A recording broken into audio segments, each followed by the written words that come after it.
I'm going to show you how to design your own origami by using a technique called doodling. I've been making origami since I was 8 years old, and I've made a lot of other people's different models, but I've never made my own origami.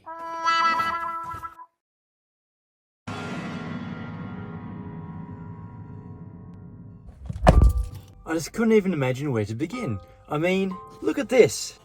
This is insane! I couldn't even design a single toe from that model. A good place to begin seems to be this video here by Tadashi Mori. And here's Billy Connolly with some more details. Jason thought that by observing a master like Tadashi, he'd learn how to begin designing his own origami. But it was harder than he expected. Now don't get me wrong, Tadashi's video was incredibly helpful. But when it came to designing origami, I was biting off more than I could chew.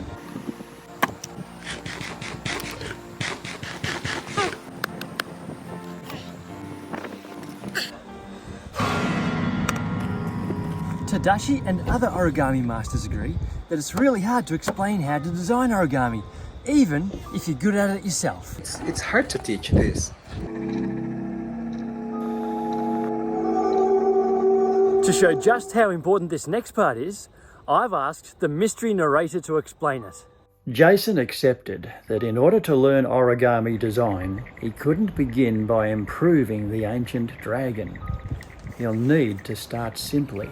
I made a triangle. Not that simple. No. I would like to move beyond mere polygons.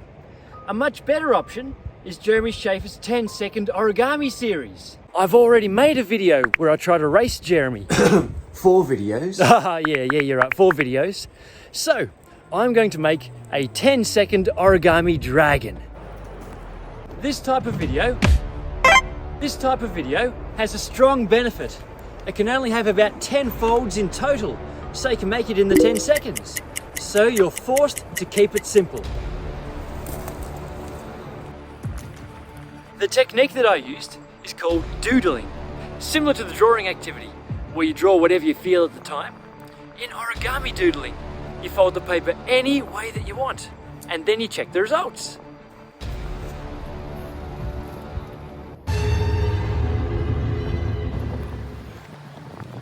To give guidance to your doodling, think about the minimum number of features your model must have in order to be identifiable. In the case of a dragon, it absolutely must have a head, wings, legs, and a tail.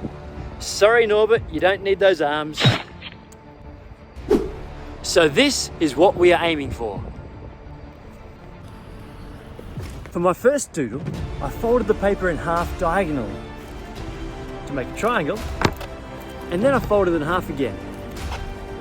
So yeah, it could be a dragon, it's got the wings, but it could also be a butterfly, or a letter V, or a tiara. It needs more detail. I need to keep doodling. Next, I tried the water balloon base, and I folded 2 flaps in to make the legs. So it's got the wings and it's got the legs, but it still needs more detail. I decided to return to my first doodle as that seemed to be more promising. Oh, wait. I threw it away. Phew, that was lucky. I found that if I fold this tip a bit lower than before, so it's not all the way to the top, and then you fold the tip down again, like that, then things really start to get exciting. Once it's folded in half again, then I can pull the tip down and squash it into place. Now we have wings, feet, legs, and a tail. We just need to find a way to make a head. Further doodling provided me with the solution. At this step, if I fold both of the wings into the center like that, and then fold them back down again, then repeat the other steps from previously. So fold it in half, pull the legs down, then that makes an excellent Well, maybe not an excellent, but a pretty good looking dragon.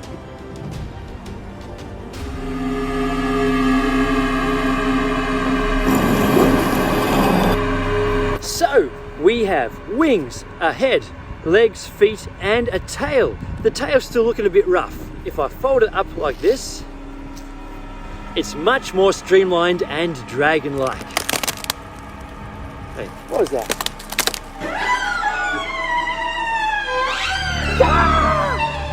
Oh, for me? Something for me? Oh! A chocolate! Thanks! Doodling with origami is even easier if you know the common origami bases. Choose this video to learn the best bases for designing your own origami. And when you make your own model, tag me on Instagram so I can see it too.